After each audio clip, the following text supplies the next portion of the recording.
خۆشەویستانی کورسات دیوسڵاوتان لەبێ لەگەڵ هاوکارانم بەیەکەوە پانۆرامای ئەم شەوتان پێشکەش دەکەین. هەڵبەتە ساڵێک زیاتر بەسەر هەڵبژاردننی پەرلەمانی کوردستاندا تێپەڕی کرد، بەڵام یەکێتی و پارتی تا ئێستا نەگەیشتووەتە ڕێکەوتن بۆ پێکهێنانی حکوومەت. ئەوەی کە لەو ماوەیەدا گوێمان لێ دەبێت ئەوەیەکە پارتی دموکراتی کوردستان بە شێوەیەک لێدوانەکانیان یان بەیانەکانیان یان سەرکردەکانیان قسە دەکەن کە یەکێتی داوای دڵڕاگرتن دەکا، یەکێتی داوای بەشەخێرێک دەکا، یەکێتی داوای لە حەجمی خۆی یان لە قەبارەی خۆی و دەنگەکانی و کورسەکانی خۆی زیاتر داوا دەکا، هەلومەرجی نوێ و کۆنیان هێناوەتە پێشەوە یەکێتی ڕۆمانسیەت و دڵداری دەکات یان سیاست دەکات. بۆچی گەیشتۆتەوە ئاستەی پارتی لە کۆبوونەوە فەرمیەکانی خۆشی بڵێ چیتر دڵی یەکێتی ڕناگرێت، یەکێتی لەکوێ داوای دڵڕاگرتنی کردو، لەکوێ داوای بەشەخێری کردووە. ئەرێ بەڕاست ئەمانە لەکوێ ڕویان داوە. جا ئێمە بە سوپاسێکی زۆرەوە میوانداری بەڕێز لوقماوەردی ئەندامی سەرکردایەتی یەکێتی نیشتیمانی کوردستانمان کردو کە گومان زۆر بەخێر. زۆر سپاس بۆ دەرفەتە. هەلەوە دەست پێ بکەین بەڕاستی مەسەلەن یەکێتی خێری پێدەشێت پی ئەوەیە یعنی با نەچینە ناو مەتاتێت و بڵێم وڵا بۆ حکومەت پێک نەهات کارگومان هەر بەڕاستیەوە دەست پێ بکەینێنی یەکێتی خێری پێدەشێت. بە ناوی خۆی گەورە و میهرەبان، سڵاو و ڕێز بۆ بینەرانی ئازیز، سوپاس بۆ ئێوەی بەڕێز. یەکێتی نیشتیمانی کوردستان مێژوویەکی دوور و درێژی لە خەبات و قوربانیدان هەیە. لای هاوڵاتیانی خۆشەویست ڕوونە کێچەتی لە ڕۆژگارێکدا لە ڕۆژگارێکی ئەوپەڕی ناومێدیدا دەستی بە خەبات و تێکۆشان کرد کە هیچ ئومێدێک نەما بوو دوای هەرسی شۆڕشی ئەیلول. لەوێ یەکێتی لە مەفرەزەیەک لە قەندیل جاڕی شۆڕشیدا هەوراز و نشێوی زۆری بینی، سەختی و دژواری زۆری بینی، پیلانجێڕی زۆری لێکرا، بەڵام یەکێتی نەکەوت تا دوجار لە ڕاپەڕینی ڕزگاری تازی سەرکەوتنی لەسەر ناو. ئەمە شەرەف و مێژوێکی درەوشاوی ئێمەیە کە ڕێبەری مەزنی گەلەکەمان سەرۆک مامزێلات سەرکردایەتی شۆڕشێکی کرد، کۆڵین دەدا تا ئازادی بۆ میلەتەکەی دەستەبەر کرد. بۆ یەکێتی لە ئێستاشدا پایەیەکی گرنگە لە پایەکانی حکومڕانی لە هەرێمی کوردستاندا و یەکێتی هەمیشە وا ناسراوە کە بەرژەوەندیەکانی گشتی بەرژەوەندی خەڵکی کوردستانە خاتە پێش بەرژەوەندی حیزبی. ئێمە دوای ململانەیەکی زۆر دوای کۆمەڵە قۆناغی ناخۆش سووری ڕابردوو لەگەڵ پارتی دوجار لە ساڵی 2005ەوە حکوومەتێکمان پێکهێنا، دوو ئیدارەی سلێمانی و هەولێرمان تێکەڵاو کردەوە و حکوومەتێکمان پێکنا و لەژێر چەتری حکوومەتی یەکگرتووی هەرێمی کوردستان ڕێکەوتنامەیەکمان هەبوو و فترەیەکی زۆری برد. دوای ڕێکەوتنامەکە هەڵوەشایەوە، دوایی کۆمەڵێک ململانەی سیاسیمان هەبووە لە نێوان ئێمە. لە ڕاستیدا نەیاری یەکنین، ئێمە منافسی یەکین، دوو هێزین جیاواز بیرەکەینەوە، تێڕوانینی جیاوازمان هەیە بۆ خزمەتکردنی خەڵکی کوردستان. دوژمن نین، نەیاری یەکنین، بەڵام منافسی یەکین. ئەکرێ بە شێوازی دیموکراسی ململانی یەکتری بکەین. ئێمەش لە دوا هەڵبژاردندا بینیتان دەرەنجامەکانی هەڵبژاردن کە پارتی 39 کورسی هێنا و یەکێتی 23 کورسی هێنا. ئێمە هەر دوای هەڵبژاردنەکان چوینە مفاوەزات. مفاوەزاتەکەمان یانی با بڵێن گفتوگۆکانمان دوو قۆناغ بووە. قۆناغی نووسینەوەی دیدگای هاوبەش بوو کە دوای دەکۆبوونەوە دیدگا هاوبەشەکە نووسرا. قۆناغی دووەمان دابەشکردنی پۆستەکان بوو. لە دیدگای هاوبەش ئێمە لە ڕابردوو نەمان شاردوتەوە کە ئێمە تێبینی یەجگار زۆرمان لەسەر کابینەی نوێمی حکوومەتی هەرێمی کوردستان هەیە. مەبدەئی شەراکەت پێشێل کراوە، سازان وجودی نەبووە و هاوسەنجی تێک چووە لە هەرێمی کوردستاندا و نەعەدالەتێکی زۆر لە پرۆژەی خزمەتگوزاری لە دابەشکردنی داهات، لە بڕیاری تاکڕەوی لەم کابینەیە دراوە. ئەمە لە هەڵمەتی هەڵبژاردنیشدا لە ڕێی بەرنامەیەک بۆ هاوڵاتیانی خۆشەویست خسمانە ڕوو و دوجار نەتیجەکەی هەڵبژاردنیش ڕوونە. ئێمە بەرمەبنای ئەو سەرنج و تێبینیانەی خۆمان چوینە مفاوەزات لەگەڵ پارتی کە ئێمە دوو هێزین محکومین بەوەی کەوا بەیەکەوە حکومڕانی هەرێمی کوردستان بکەین. واقعی سیاسی و جوگرافی هەرێمی کوردستانیش ئەوە لێمانە خوازەیە کە ئێمە بێ ڕێککەوین بەیەکەوە بۆ ئەوی میلەتەکەمان لە قۆناغێکی سەختمان هێناوە تا ئازادی تا بنیادنامی دام و دەستگا دەستوریەکانی هەرێم، بەڵام لەم قۆناغش ئەبێ بەیەکەوە ئەم قۆناغە دەرباز بکەین بۆ قۆناغێکی باشتر. ئەمە دید و تێڕوانی نیەچێتە، بەڵام لەسەر دابەشکردنی پۆستەکان لە ڕاستیدا ئێمە نەگەیشتین بە ڕێکەوتن، هۆکاری نەگەیشتن بە ڕێکەوتنیش ئەمە بوو. پارتی 39 کورسی هەیە لە پەرلەمانی کوردستان، هەر دەستپێکی گفتوگۆکان ئەڵێت سەرۆکی ئەنجومەنی وەزیران هی منە، باش سەرۆکی هەرێم هی منە، باش سەرۆکی ئەنجومەنی ئاسایش هی منە، بەڵێ وەزارەتی سامانە سروشتەکان و مەلەفی نەوت و دارایی ئەبێ لای من بێ، بەڵێ پەیوەندیەکانی دەرەوە ئەبێ لای من بێ، ناوخۆ ئەنجومەنی دادوەری پرسی ئەنجومەنی دادوەری ئەبێ لای من بێت، وەزارەتی ناوخۆش نادەم. ئەگەر ڕیچ نەکەتین ئەوە خەتای یەکێتی نیشتیمانی کوردستانە. من بۆ ئەوە هاوڵاتیانی خۆشەویستی یاریمی کوردستان ئەەکەمە، ئەمە بڕوای من ئەمە منطقی سیاسی تێدایە؟ نا ئەمە نە شەراکەتە نەمەنطق واشزانن ڕوونەکەی بۆ خیتابی پارتی زاڵترە کە یەکێتی زاڵمەکێ لە پێکنێنان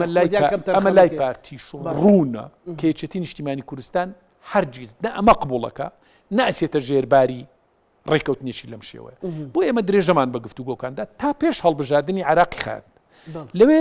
هەردووکمان ڕێککەوتین لەسەر ئەوەی کە کۆبنەوەکان بوەستن، ئێمە لە هەڵمەتی بانگەشی هەڵبژاردین تا دوای بانگەشی هەڵبژاردن، لە دوای بانگەشی هەڵبژاردنی مە دوو کۆبنەوەمان کردو. دانیشتنێک لە ماڵی جەنابی کاقوبات کە چاخواردنەوەیەک و گفتوگۆیەک و دانیشتنێکی دۆستانە بۆ نە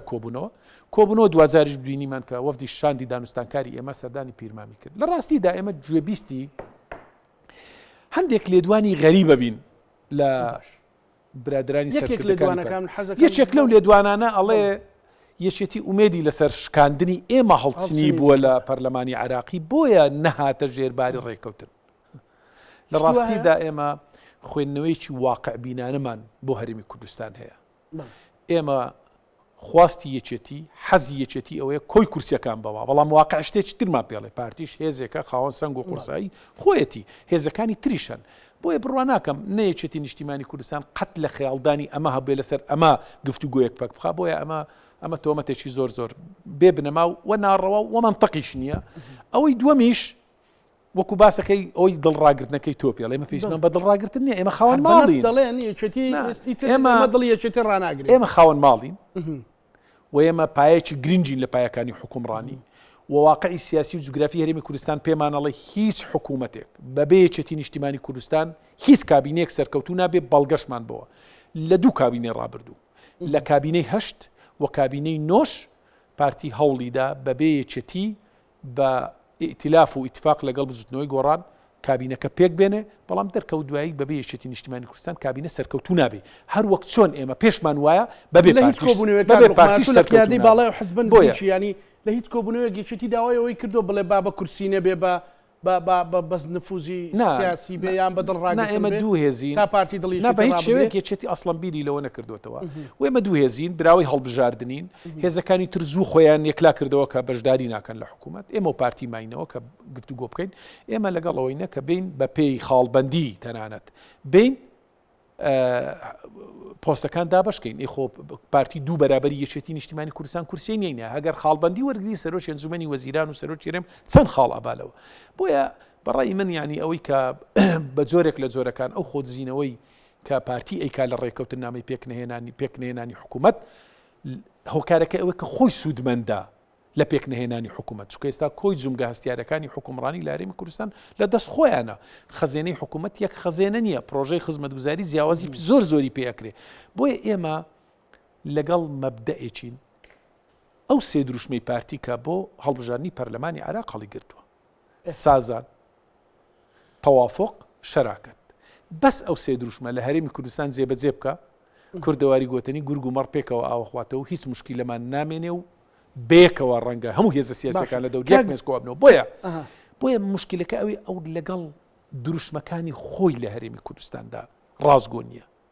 چ جای ئەوەی کەوا دێ لە بەغداش ئەچینە قۆناغی دەستشکانەوەی یەکتر بەداخەوە ئێستا بە دوو وەفدی جیاواز بەرەو ئەوە ئەڕوا کە من تەمەنا ناکەم پێش تەمەنای قەت تەمەنای ئەوە ناکەیم گەینەم قۆناغی. ئێستاش فرسەت لە پێشمان ماوە یەکێتی بڕوای نەگۆڕی وایە کە چۆن هێز عێراقیەکانی تر شیعە بەڕەغمی ئەوەی کە لە هەڵبژاردن هەڵمەتی هەڵبژاردن شیعە و سونە هیچی ناخۆش نەما بەیەکەوە بکەن، هەر سونە لەناو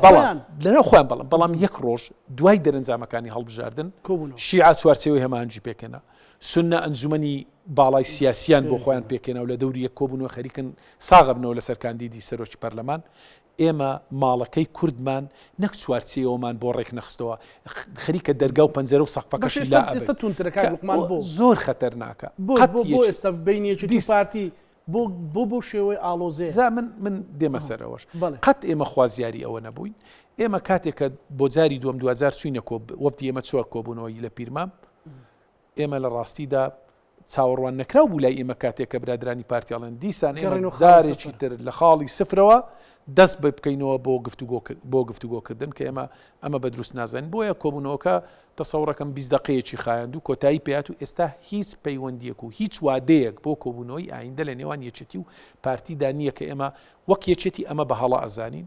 وەم وەک یەکێتی دەستی تەبایی و ئاشتەوایی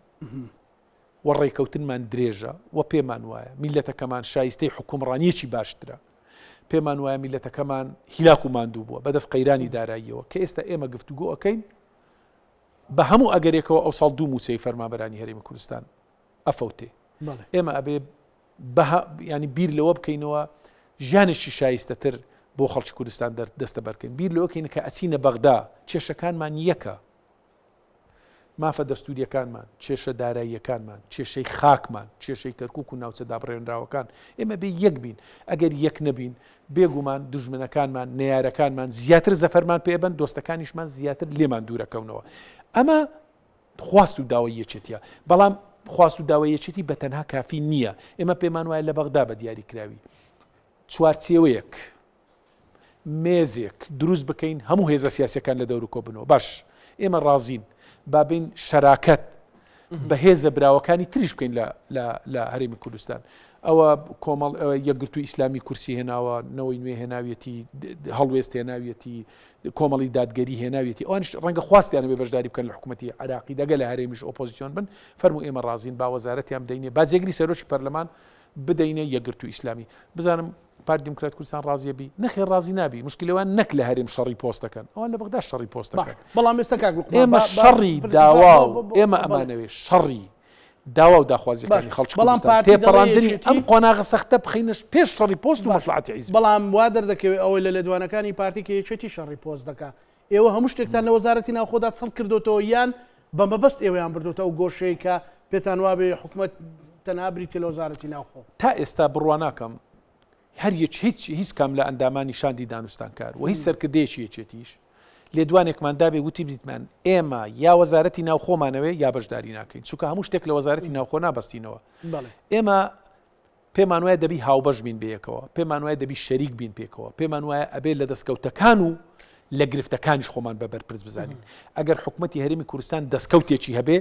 دەستکەوتی هێزە هاوبەشەکانی حکوومەتە واگەر خەلەلێکی هەبێ ئەبێ هەممان خۆمان بەبەرپرس بزانین لەسەر ئەم بنەمای ئەمانەوێت ڕێکەوتنی پێکێنانی کابینەی دێمی حکوومەتی هەرێمی کوردستان پێ مواژۆ بکەین بە سوود وەرگرتن لە کەموکوڕیەکانی کابینەی نۆ کە ئێمە بەقەد ئەرز و ئاسمان ناڕازین لە کابینەی نۆ سەرنج و تێبینیمان یەجگار زۆرە بەڵام لە پێناوی پاراستنی قەوارەی سیاسی هەرێمی کوردستان یەکێتی و یەکریزی خەڵکی کوردستان دۆخی سەختی دارایی کە خەڵکی کوردستان بەدەستیەوە ناڵێ نەمانویستە قەیرانەکە قوڵتر بکەین و دانمان بەخۆداگرتووە ئەگەر لەسا ئیسابی حیزبەکەی خۆشمان بی تا گەیان دووتمانە ئەم قۆناغا کە ئەگەینە مفاوەزات بۆ کابینەی دێم بەڵام ئەوەی لە کابینەی نۆ قبوڵی کریەچێتی نیشتیمانی کوردستان حەزەکەم ئەم بابەتە ڕوون بێ بۆ کابینەی بە هیچ شێوەیەک یەکێتی نیشتیمانی کوردستان سازش لەسەر ئەوە ناکە ئەبێ شەریکی حەقیقی بێ لە کۆی جومگە هەستیارەکانی حکومڕانی لە هەرێمی کوردستان لەوە کەمتر یەکێتی ڕازی نابێ بابەتەکە هەر وەزارەتی ناوخۆنیە کۆمەڵک جومگەی هەستیار هەیە لە حکومڕانی لە هەرێمی کوردستان ناکرێ ئێمە دوێنێ و پێرەچوینە هەڵمەتی مانگەشە هەڵبژاردننی پەرلەمانی عراقی کۆمەڵێک پرۆژە لەلایەن سەرۆکی حکوومەتەوە کرایەوە ئەم پرۆژانە هیچێ بوون هی حکوومەتی ئیتیلافی حکوومەتی بنکەفراوان حکوومەتی شەراکەتی یەکێتی و گۆڕان و پارتی نەبوو ئەی خێرە بەبێ بەدەستکەوتی پارتی و منیش سەیری کەم چۆن شەراکەت و حکومڕانی بەو شێوەیە ئەبێ بۆیە ئەبێ ئەمە کۆتایی پێبێ کۆمەڵێک پرۆژە کرانەوە کە وەزیرەکە یەکێتی بوو وەزیری کشتتوکاڵ و پرۆژەکە شیوی بی و پێداگریەکە شیوی بوو و شەو نخۆنیەکە شیوی بوو کەچی بۆ ئیفتیتای پرۆژەکەش بەشداری پێ نەکرا یەک جۆت ساید لە کۆیە ئیفتیتاح کرا بەداخەوە یعنی چوارچێوەی بیرکردنەوەکەیان ئەوەندە بچووک بوو چون لایڤیان لەسەر جادەکەیە کردەوە پێیان کە جێگری سەرۆکی حکوومەت ئیفتیتاحی کرد بۆیە شەراکەت خاوڵاتیان زۆر لەوە جواب نادەنەوە بۆ جوابەکانتان بەس تۆ دەبینم لە شەراکەت ڕاشکاوانە جەماوەری یەکێتی بریندارە بۆ خیتابی پارتی ئەوەندە زاڵە بەسەر ئێوەدا کە جوابێکتان پێ نێستا خەڵک پێی وایە ئێوە لەبەر وەزارەتی ناوخۆ ناسن خەڵک پێی وایە لەبەرەوەی ئێوە داوای پۆستەکەن لەبەرەوەی داوە زیات لە حەجمی خۆتان کردو بەڕاستی ئەوانە هەموو بۆ خەڵک ڕوون نەکردوێتەوە بێدەنگن بەڵام من نازانم پێم وایە هاوڵاتیان ئەم بابەتە ڕوونە و قسە و باسیش کراوە بەڵام یەکێتی بە حکمی ئەوەی ئێمە لە قۆمناغی گفتوگۆدا بووین و لێچێک لە کۆبوونەوەکاندا ڕێکەوتن لەسەر ئەوە کرا کە جۆرێک هێورکردنەوە هەبێ لە بابەتی هەڵمەتی میدیایی و لە بابەتی تۆمەت بەخشینەوە ئێمە دانمان بەت خۆداگرت و تەواو پابند بووین بەو ڕێکەوتن نامەی کە کردبووم بەڵام بەداخۆ تەڕەفی بەرامبەر لە دوا کۆبوونەوەی سەرکردایەتیشیان ئەوەندە بە خستی هاتنە مەیدان چونکە هەڵەکە لەوانە چونکە خەتاباریەکە لە ڕێکنەکەوتن لەوانە چونکە پارتی هۆکاری پێکنهێنانی سەرچێ لە کابینەی دێمی حکوومەتی هەرێمی کوردستان ئەوێ لە ڕێگای دەستگای میدیایی واوێ نابکە کێچێتی نیشتیمانی کوردستان خەتابارە ئێمە پارتی دووهێزی براوەی پارتی نابی بڵێ من ئەوە ئەدەم و ئەوە نادەم بڕوا ناکەم لە هیچ حکومڕانی و وڵاتێک خێر کاکە خۆ ئێمە خێرمان نەیەمە بەشێکین ئێمە پایەکی گرنگ لە حکومڕانی من باسم کرد واقعی سیاسی و جوگرافی هەرێمی کوردستان ئەم جوملێ زۆر ڕوونە ئەومان پێ ئەڵێ کە حکوومەت بەبێ یەکێتی سەرکەوتو نابێ هەروەک بەبێ پارتیش سەرکەوتو نابێ بێگومان بامە واقع بینانە بیرەکەینەوە بۆی ئەمە دوو هێزی نەبێ دابنیشین بەیەکەوە پۆستەکان دابەشکەین بە زۆرێک لە زۆرەکان کە عەدالەت لە نێوانماندا هەبی هیچ کێشەمان لەوەی نییە بەپێی بەرکەوتەی هەڵبژاردننیش بیدەین بەسەر چاوان بەپێی خاڵبەندیەکەین ئەبێت سیرکەین سەرۆکی هەرێم چەند خاڵە بە سەرۆکی حکوومەت چەند خاڵە بە ئەنجومەنی ئاسایش چەند خاڵە بە ئەنجومەنی دادوەری چەند خاڵە بە وەزارەت سامانە سروشتەکان چەند خاڵە بە ئەو جار بینە سەر پۆستەکانی تریش بۆیە من پێم وایە پەیوەندیەکانی دەرەوە مەلەفی پەیوەندیەکانی دەرەوە پەیوەندی هەرێمایەتی و نێودەوڵەتی گرینگە چەند خاڵە بە بۆیە ئێمە ئەمانەوەی لەسەر ئەم بنەمایە ڕێکەوتن بکەین ئەجینا ئێمە دیدگایکی هاوبەشمان نووسیوەتەوە بەڵام دیدگای هاوبەش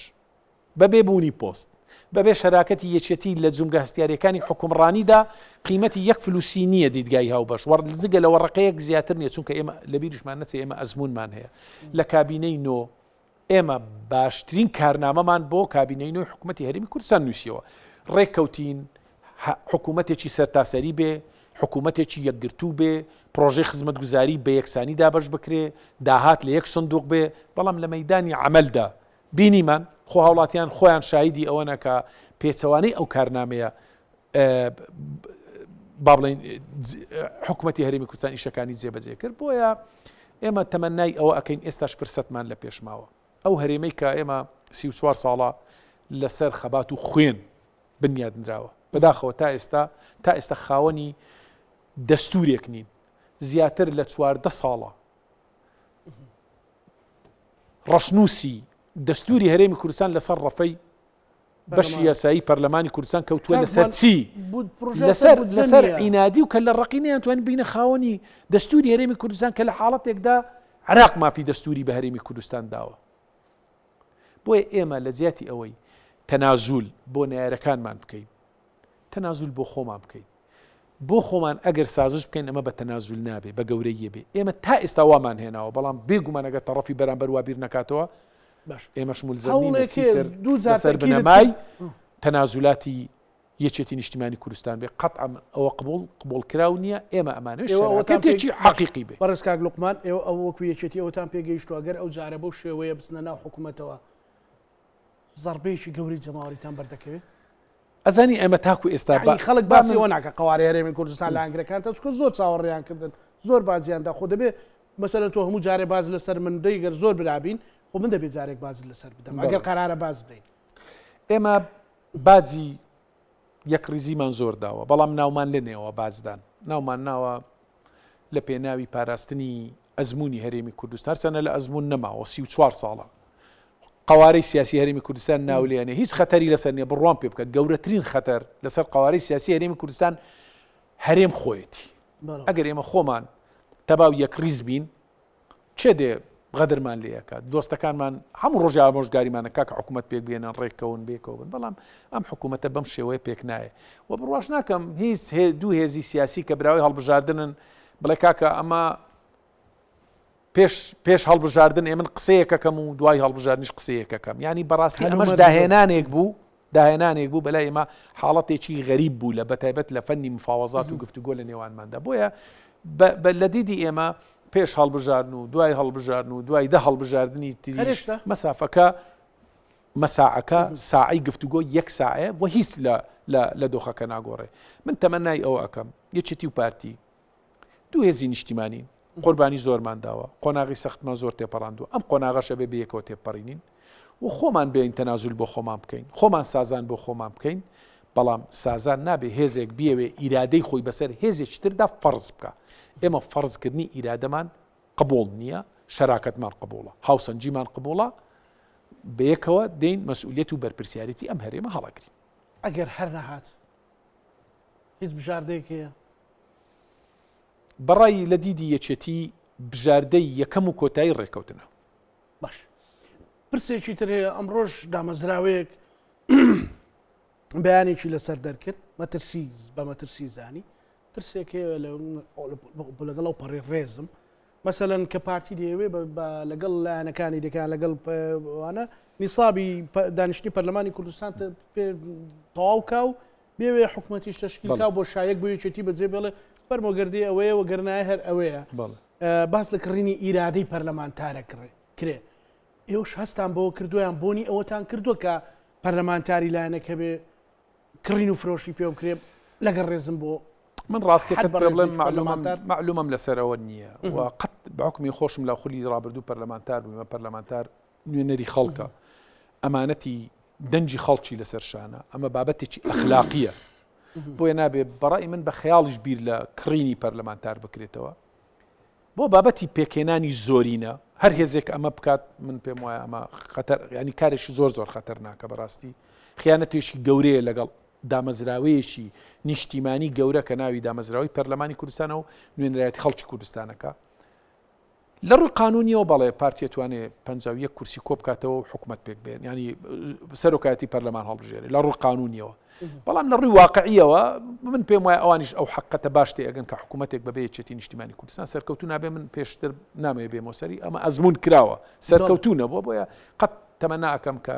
بیر لە وها کارێک نەکەنەوە طبعا ئەگە بشیکەنەوە ئازادن ئەتوانن ئێمە یەکێتی ڕێگر نەبووە لە مشارەکەکردنی هیچێک لەو هێزانە کە ئەگەر بیانەوەی مشارەکەی پێکێنانی کابینەی پامێکی توندیدا بە پارتی لەو بارەوە نە بڕوا ناکەم یانە یەکێتی چۆتە هەڵبژاردن و براوەی خۆیەتی و یەکێتی ئەگەر پەیامێک بدا پەیام لەسەر بەرژەوەندەکانی خەڵکی کوردستانەدا ئەگەر پەیامێک بدا پەیام لەسەر پاراستنی یەکێتی و یەکریزی و قوارەی سیاسی هەرێمی کوردستانەدا بەڵام یەکێتی پێویستی بەوە نییە پەیامی هەڕەشامێز ئاراستی هیچ هێزێک بک بڵێ نابێ حکوومەت تەشکیلکە نابێ زۆرینەی پەرلەمانی پێک بێنن نابێ بەشداری حکوومەت بکەی ئەمە ینی لە فەرهەنگی یەکێتی نیشتیمانی کوردستان شتی وا وجودی نییە دەتوانێت هێزێکە بێت نزیک بێت من هیچ معلوماتمان لەو بارەیەوە نییە ئیترێمە چاوەوەی بیست بێتت لە پارتیەوە گفتوگۆ بکات ئێمە نەمان بیستە لە ڕاستیدا زۆر بایەخیش بەم بابەتە نادەی چکە سەر ناگرێت نامانەوە بیکەینە بابەتەمە وەکو باسم کرد ئێمە براوەی هەڵبژاردننی هێزەکانی تر خۆیان اختیاریان کردێ کە ناسنە ناو حکوومەت و ئۆپۆزیسیۆنیان هەڵبژاردووە خۆگەکە هێزێک پەشیمان بێتەوە ئێمە ڕێگر نین بەڵام ئێمە ئەوەی کە بەرپرسیار مەسئولیەتە ئێمە بەشبعاڵی خۆمان پەیوەندی بە خۆمانەوە وەک یەکێتی نیشتیمانی کوردستان کە خاوەنی 23 کورسین لە پەرلەمانی کوردستان هێزێکین کە حکومڕانی بەشێکی گرنگی لە حکومڕانی لە هەرێمی کوردستان مەسئولیەت و بەرپرسیارەتی خەڵکمان لەسرە و خۆبان بە مەسئول و بەرپرسیارە زانین بەرامبەر بە دۆخ و ژیان و گوزەرانی خەڵکی کوردستان پاراستنی مەسلحەتی کوردستان پاراستنی قواری سیاسی هەرێمی کوردستان دیفاعکردن لە خاچی هەرێمی کوردستان دیفاعکردن لە مافەکانی خەڵکی کوردستان ئەو پەیوەندی بە خۆمانەوەیە و لەسەر ئەم ڕێزکەوتمان هیچ فشارێکی قلیمی نێودەوڵەتی هەیە لەسەر نزیکبوونی هەمیشە دۆستەکانمان ئامۆژگاریمانەکەن کە ئەبێ ڕێککەوین و کابینە حکوومەتەکە زۆر دواکەوتووە ئەوی من بزانم وەک فشار بەڵام ئامۆژگاری دۆستەکانمان بە بەردەوامی هەبوو لەسەرەوەی کەەوە پێویستە ڕێکبین و مێدەوارم تەڕەفی بەرامبەر ئەگەر بۆ جارێکیش بێ گوێ لەو ئامۆژگاریانە بگرێ بۆەوەی بتوانین بەرژەوەندی خەڵکی بێکومان ئێمە ئامادەین بەڵام ئێمە ئامادەین لەسەر بنەمای وەکو باسم کرد نەتان بەستۆ بە بەغدا و بەوەی کە زەمانەتێکتان گەرانتێکتان هەبێت نا بەڵام لە ڕاستیدا هەرێم و بەغدا دوو پاکێجی جیاواز نین لە دیدی ئێمە جیاواز نین ینی هەرێم و بەغدا تەواوکەری یەکترین چونکە ئێستا ئێمە ئەگەر کێشەدارایەکانی هەرێم لە بەغدا چارەسەر نەکەین حکوومەت هێرێ موچەی پێدرێ نادرێت کەواتە بۆ هەرێم و بەغدا دوو پاکێجی جیاواز بن ئەکرێ ئێمە لێرە دۆست بین بەڵام لەوێ بچین شەڕی دەشکانەوە یەکتری بکەین نا لەبەرەوە بۆ بەغداش ئێمە لەگەڵ ئەوەینە ئەگەر مەسلحەتی خەڵکمانەوێ ئەبێ مادام هێزەکانی تر تەبان ئەبێ مەشتەبابین ئێمە لەگەڵ یەکێتی و یەکریزی فراکسیۆنە کوردستانیەکانین لە بەغدا بۆی بێک دەست داکۆچی لە مافەکانی خەڵکی کوردستان بکەین وە بە دیاریکراوی کێشە داراییەکان کێشەی قوڵن دیسان ئەڵێمەوە ئەمە مەسئولیەتە ئێستا ئەم ساڵ دوو موچە فەوتان ساڵ نیە چەند موچەیەکی فەرمانبەرانی هەرێمی کوردستان نەفەوتێن کێشەی سوتەمەنی هەیە ینی کۆمەڵک کێشەیە خەتەر لەسەر هەرێمی کوردستان هەیە دنیا لە گۆڕانکاریدایە و کێشەکانی ناوچەکانی دەرەوەی ئیدارەی هەرێمی کوردستان پێویستیان بە داکۆچیکردنی ئێمە هەیە بۆیە ئێمە ئەگەر یەک بین بێگومانم ئامانجانە زیاتر بەدەستێن ئەگەر بە پەرتەوازەیش بچین وەک چۆن بینیمان لە خولی ڕابردوو لە 2021 طبعاً پارتی ویستی لەگەڵ سەدر و ئەلبوسی زۆرینەیەکی پەرلەمانی پێک بێنن بۆی تاکلایانە حکوومەت کە ئێمە زۆر نیگەران بووین ئەو کات چونکە بەڕاستی ئەمە دەستبردن بوو بۆ لێکترازانی ناوماڵی عێراقی شیعی سونی خەتەر بووەوە بۆ یەکێتی نەچوە پاڵەوە بەڵام سەری نەگرت دوایە بە ناچاری هاتنەوە چوارچێوەی هەمانجی ئێستا ئێمانەوێنێ ئەزمون لە هەڵەی ڕابردوو وەربگرین با ئێستا یەک بین بەیەکەوە بین شەڕی کورد مافەکانی خەڵکی کوردستان بکەین نەک شەڕی پۆست بکەین باش لە قسەکان وا دەردەکەوێت نەکوە لە قسەکانیان لە واقعی حاڵ وا دەردەکەوێت کاک لوقمان کە یەکێتی ئێستا شاندێکی هەیە بەڕێ سەرۆکیەتی نیشتیمانی کوردستان لە چەند ڕۆژێ ڕابردووتەوە سەرکردە باڵەکانی شیعە و سوننی بینیوە و مەسەلەن پارتیش بەنیازە سبەینێ بڕوات پێت وایە تەواو ئیدی هەر ئەو دوو ڕێگایە دەبێ ینی وەکو جارەکەی ترکەوتیان بەیەک تارە ناچن بەیەک پاس ناچن بەیەک 29 دوازدە ئەنجومەنی نیشتیمانی عێراقی سوێندی یاسایی ئەخۆن و دەستەی سەرۆکایەتی پەرلەمان هەڵەبژێرن 29 کە سەرۆک کۆمار دیاری کردووە 29 بەڵێ یەک مانگ لە دوای ئەو ڕۆژە لە بەردەممانە بۆ هەڵبژاردننی سەرۆک کۆمار تەمەنای ئەوە ئەکەین پێش 29 ئێمە ڕێک کردبین بۆی کە شاندێکی یەکگرت ئەوە تەمەنایە بەڵام واقع ئیشی بۆ ئەەکەین ئێمە ئیشی بۆ ئەەکەینیانە نازانم تەڕەفی بەرامبەر چەند دێتە پێش ئەگە 29 نەگەیشتینە نەتیجە تەمەنا ئەەکەم پێش هەڵبژاردننی سەرۆک کۆماری عێراق دیسان ئێمە ڕێککەوین یەکێتی موکوڕە لەسەرەوە ینی دڵنیایی ئەدەمەوە بابەتێک نییە بۆ میدیا باس بکەین ئەمە قەناعەتی نەگۆڕی یەکێتیە کە پێمان وایە دەستەبەری مافەکانمان پەیوەستە نەکەر بێچێتی و پارتیش پەیوەستە بێچێتی و یەکگرتووی تەواوی فراکسیۆنێک کوردستانیەکان لە بەغدا پەیوەستە بەوە بۆ یەکێتی کار لەسەرەوەکە لە پێش هەمویانەوە ئێمە سەرۆکی یەکێتی نیشتیمانی کوردستان ئەمە بڕوا و قەناعەتیتی و هەوڵیشی بۆ ئەدەین تەمەنا ئەەکەم کە بتوانین مۆفق و سەرکەوتو بین تێدا بەرەوە هەنگاونن ئێمە بەرەوە هەنگاونین ئەبینێتەوە سەر تەڕەفی بەرامبەریش ئەبێ بەم شێوەیە بیرکاتەوە چونکە بەڕاستی ئەمە خەتەرەیانی بابەتە کار پۆست نییانی ئەو دەشکانەوەی چاوەڕوان کراوە کە وێڕای ئەوەی هەموو هەوڵێکتان ئەزانی دیسانم سیاست ڕەنگە هەندە زۆر بە تەمەنا نەکرێ ئێمە خوازیاری ئەوە نین هەوڵی بۆ نادەین بەڵام ئەگە گەیشتینە قۆناغی ململانێ دیفاع لە مەبدەئەکانی خۆمانەکەی باش مەسەلەن ئێستا ئێوە یەکێتی ئامادەکاری کردووە بۆ ئەوەی بە درێژایی هەموو بەرنامەکە هەموو چێشم لەبێ ئەوی فلانەکە هەمووشی بۆ ئەوەیە کاکە لە جەوی لە جەوایە لە جوانی یان بەرنامەکە تەواو بوو کاتە تەواو بۆ ئەوەیە ئەوەش ڕناوەستی یەکێتی نیشتیمانی کوردستان بەڵام تا ئێستا کاندیدی دیار نییە هەست بە لێدەنجێگەکرێ نا تەکتیکی خۆتانە نا یەکێتی ئێستا سوپاس بۆ خوا یەکێتی یەک ریزە یەک سەرۆکی هەیە یەک بڕیارە یەک دەستە بڕیاردان و ساختکردنەوەی کاندید لا یەکێتی نیشتیمانی کوردستان لە هەموو هێزێکی سیاسی ئاسانترە پۆستی سەرۆک کۆمار پشتی کووردە بێگومان لەناو کوردیش پشتی یەکێتی نیشتیمانی کوردستانە سازشی لێ ناکەن نانا بە هیچ شێوەیەک سازش ناکەین بەڵام بەو مانایە نییە ڕای هێزە سیاسەکانی تریش بە هەند وەرناگرین چکە نوێنەرایەتی کورد ئەکات بەڵام پشتی یەکێتیە چێ بڕیارەدا سەرۆک و مەکتەبی سیاسی یەکێتی نیشتیمانی کوردستان بڕیارەدا کە چێ کاندیدی یەکێتی نیشتیمانی کوردستان بێ بۆیە لە ئێستا ڕاکە هێشتا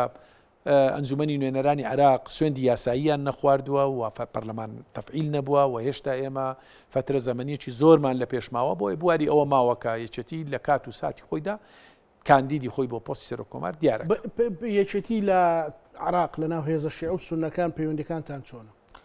وڵای یەکێتی هێزێکی کاریگەرە لەسەر گۆڕەپانی سیاسی لە عراق و خۆتان نەزانن یەکێتی حیزبی مامزەلالە و سەرۆک مامزەلال پەیوەندیەکی گەورەی هەبوو هەم لەسەر ئاستی هێزە سیاسی عێراقیەکان و لەسەر ئاستی وڵاتانی دەر و دراوسێ و دنیاش. ئەمڕۆ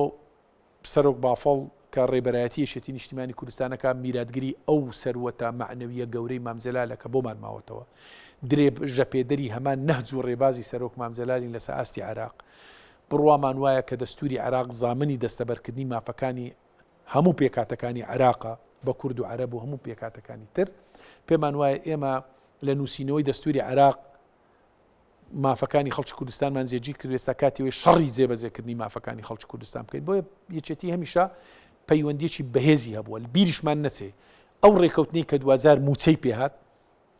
ئەو تاڵە ڕێڕەوە بوو ئەو تاڵە پەیوەندیە بوو کە سەرۆکی یەکێتی نیشتیمانی کوردستان نوێنەرایەتی خەڵکی کوردستانی کردو بناغی ڕێکەوتنی هەرێم و بەغدای دانا کە 2000 خۆتان نەزان بە کۆمەڵک پرۆسیس و قۆناغدا تێپەڕی تا گەیشتە دوا قۆناغی خۆی.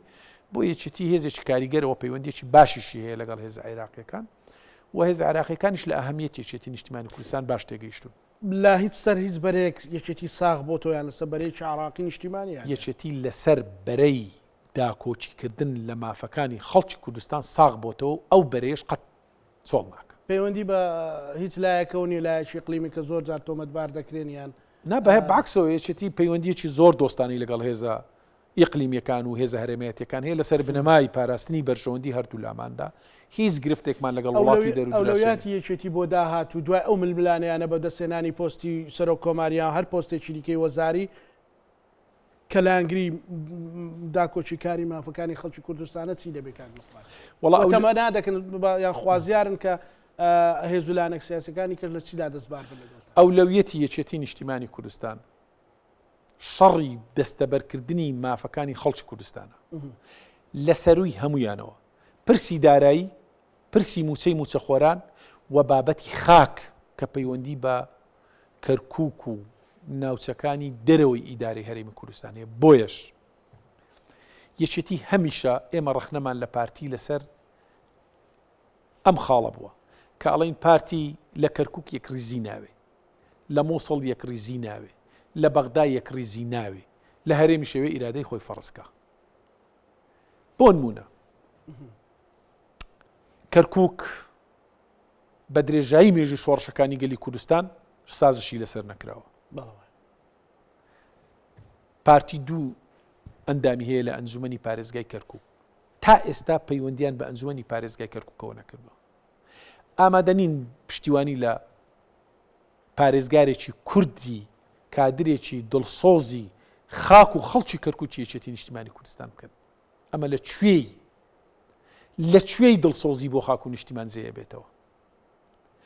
ئامادەیە پشتیوانی لە عەرەبی شۆڤێنی بکە بەڵام ئامادەنیە دەستی برایەکی خۆی ڕاگرێ کە ئێمە پێمان وایە لە کابینەی ڕابردووش بیرمان نەچێ. ئێمە دیسان ئیتفاقێکمان مۆر کرد کە بڕگەیەکی بەوە بوو کە پارێزگارێکی کورد وان ئەگەر کادری یەکێتیش نەبی نزیک لە یەکێتی نیشتیمانی کوردستان لە کەرکووک دابنین دیسان پارتی ناتە ژێرباری جێبەجێکردنی ئەو خاڵە. ئەنی ئەو نزیک بۆشتان کردمان بێگومان. ئەمە ڕوونە لای خەڵک ئەمە تۆمەت نییە ئەی بەخشینەوە ئەمە مێژووە تۆماریەکە ئەمە خەڵکە ئەیبینێ. بۆیش خەڵک لە هەڵبژاردننی دو هەڵبژاردن زانیان چێ دڵسۆزی کەرکووک و کەرکووچیەکانە چێش لەمپەر لە بەردەم ئیدارەی کەرکووکە کوردێکی دڵسۆز سەرۆکایەتی بکە ڕێگریەکە. لە مووسڵ ئێمە بەشداریمان کرد لە ئەنجومەنی پارێزگا کورسیمان هێناوە شەراکەتمان کردووە لەمپەر دروستەکە لە بەرامبەر پشکەکانی ئێمە لە پارێزگای مووسڵ. لە بەغداش ئەو خۆتان نەزان ئەچێتە قۆناغی دەستشکانەوە لەگەڵ هێزەکانی تر بە تاکلایەنە وەفد دروستەکات و وەفد پێکدێنێ بۆ مفاوزاتکردن. بۆیە ئێمە پێمان وایە ئەبێ لە مووسڵیش ئێمە بەیەکەوە بین. ئێمە پێمان ئاساییە لە مووسڵ ئەگەر ڕێژەی ئەندامانی ئەنجومەنی پارتی زیاترە لە ئێمە پشتیوانی لەوان بکەین بۆ بەدەستێنانی پۆستێک بەڵام ئەبێ ئەم ڕۆحیەتە لە هەمووی بێ لای ئەوانیش هەبێ بۆ کەرکووک ناکرێت لە کەرکووک ئەوان پشتیوانی لە خەڵکی کوردستان نەکەن بۆ بەغداش دیسان ئەڵێمەوە ئێمە هەموو هەوڵێکە دەین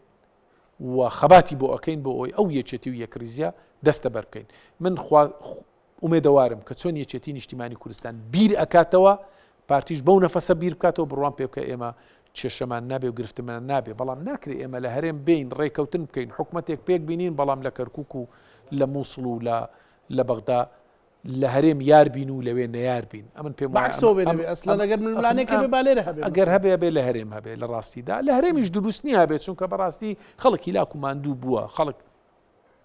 لەو ململانەیە ناتەبیعیە ماندوو بووە خەڵک ئێمە ئەو مەسئولیەتە لەسەر شانمان ئەبێ